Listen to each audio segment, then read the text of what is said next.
electric potential is electric potential energy per unit charge.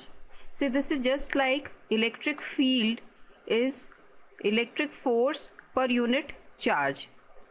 In the same way, electric potential is electric potential energy per unit charge. Now, I've explained what is electric potential energy in a lesson titled Electric Potential Energy and Electric Potential Part 1. So, in case you are not familiar with electric potential energy, I suggest you first go through that lesson and then come back to this lesson. Okay, now electric potential is generally denoted by the symbol V. So, that is equal to the electric potential energy per unit charge. This can also be written as the electric potential energy is Q naught times the electric potential. So I'll just put this over here. Now you can also see that the SI unit for electric potential is going to be 1 volt is equal to, for the SI unit of energy will be joule, 1 joule per coulomb.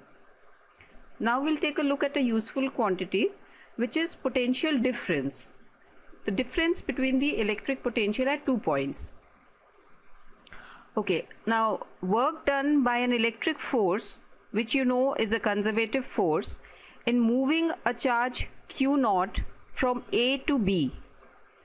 So what we are saying is work done in moving a charge, we've assumed it is a positive charge, Q naught from A to B, and the work done by the electric force, and you know that the electric force is a conservative force. The work done in moving a charge Q naught from A to B is equal to minus, you have a negative sign, delta U, where delta U is the change in potential energy, and I can just write this as U B minus UA, that is the change in potential energy, and we'll divide both sides by Q naught. So now we have work done over Q naught, and this by Q naught, and this also is over Q naught. And now using the definition of the electric potential over here, we can write this as VA minus VB. So the work done by the electric force in moving a charge from a unit charge from A to B is equal to the potential at A minus the potential at B, which we can also write as VAB. Now there's an alternative way of defining this potential difference. If you notice over here, we have defined the potential difference in terms of the work done by the electric force. Now instead of the electric force, we can use the work done by the external force, because if the electric force is in this direction, then the external force, which is the force against the electric force, will be in the opposite direction. So the definition of the electric potential difference VAB in that case would be VAB is equal to the work done by the external force that acts against the electric force in moving a unit charge from B to A. So that is we have the work done with a negative sign. So now the definition for the potential difference is the work done by an electric force to move a unit charge from, say, A to B. From A to B is equal to the potential at A minus the potential at B. And the same definition can be given as the work done by the external force, and the external force will be an equal and opposite force acting in this direction in moving a unit charge from B to A, and this work done is equal to the potential at A minus the potential at B. Just notice this is the work done by the electric force and this is the work done by the external force. See, this formula many times is also used in the form to find the work done in moving a charge, say Q naught from A to B, is equal to Q naught times VA minus VB. Now let's write the electric potential due to a point charge Q. See, let's first recall the electric potential energy. Say we have a point charge Q placed over here and we have another charge Q naught here.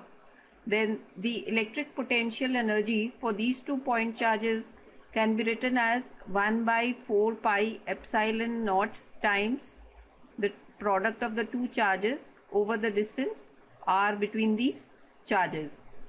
Now again I have derived this expression in part 1 of this topic, so if you want you can first go through that lesson and then come back to this lesson again. Okay, now from the definition of the electric potential, we know that the electric potential is the potential energy per unit charge. So now we can write the electric potential for this charge Q as U over Q naught. See, just notice that since we are finding the electric potential due to Q, we have divided the expression by Q naught, which means we are removing Q naught. And this comes out to be 1 by 4 pi epsilon naught times Q over R. So the final expression for the electric potential still has Q in it, the charge due to which we are finding the electric potential. So the electric potential for a point charge can be written as 1 by 4 pi epsilon naught times Q over R, and R is the distance at which we are finding the electric potential. Another thing you might have noticed is that the electric potential is a scalar quantity, unlike electric field and electric force, both of which are vector quantities. Now say for instance you have 2 charges, one is 5 microcoulomb and the other is a negative 5 microcoulomb, and you want to find the electric potential at the midpoint. Now the electric potential over here due to this charge would be, I'll just write this as K Q over the distance R, and let's say this distance is x and this is also x, and the potential due to the other negative charge would be K times, and you have a negative sign over here, over the distance x. The total potential at this point P will be the sum of the potentials due to the 2 charges, and this works out to be 0. However, if you were to find the electric field at this point, then the electric field due to the positive charge would be, the field would be in this direction, because you will assume that you have a positive point charge placed there.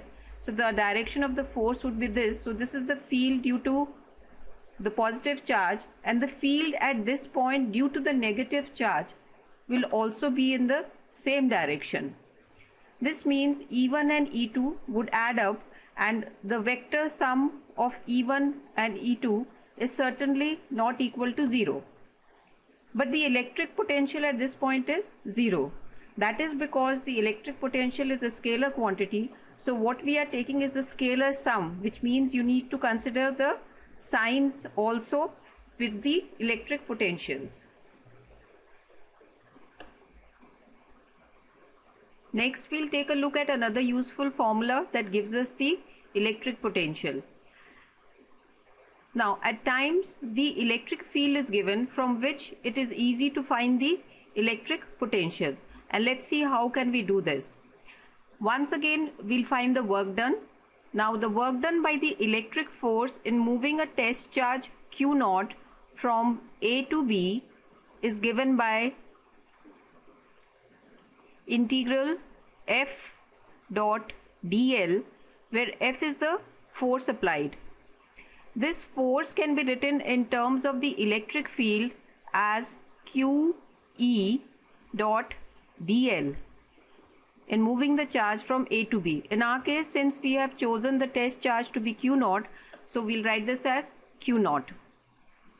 Now you can see from the definition that we've written earlier, the work done per unit charge is equal to the potential difference. So we can write dividing this by Q naught, and since Q naught is a constant, you can take it outside the integral and divide it by Q naught. So this gives us E dot dl.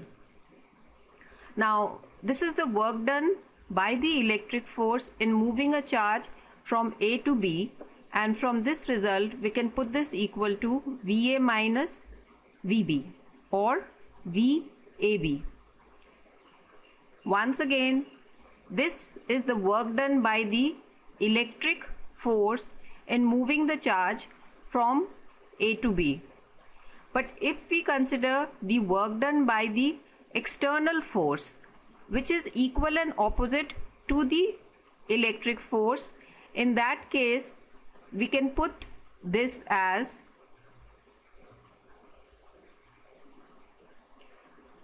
VA minus VB is equal to, and we'll put a negative sign, we'll take a negative sign out because we are reversing the limits of integration.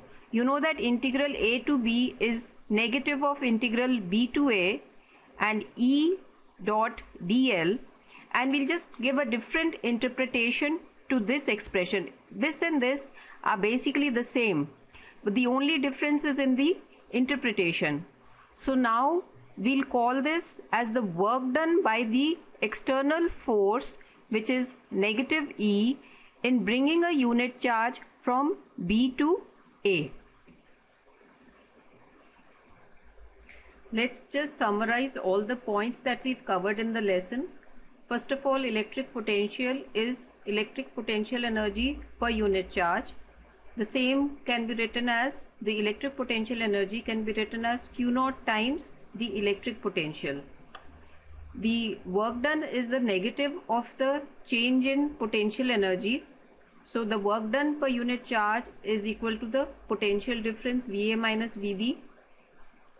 A useful form for solving numericals is writing the work done in carrying a charge from A to B is Q naught times the potential difference. The electric potential due to a point charge Q at a distance r from it is 1 by 4 pi epsilon naught times Q by r. The electric potential is a scalar quantity, so if you have the electric potential due to a number of point charges, you have to take the scalar sum. When work is done by the electric force in carrying a charge from A to B, we write the potential difference as integral E dot dl. But if you are taking the work done by the external force, then this has to be taken as integral E dot dl from B to A, and you have a negative sign since the external force is equal and opposite to the electric force.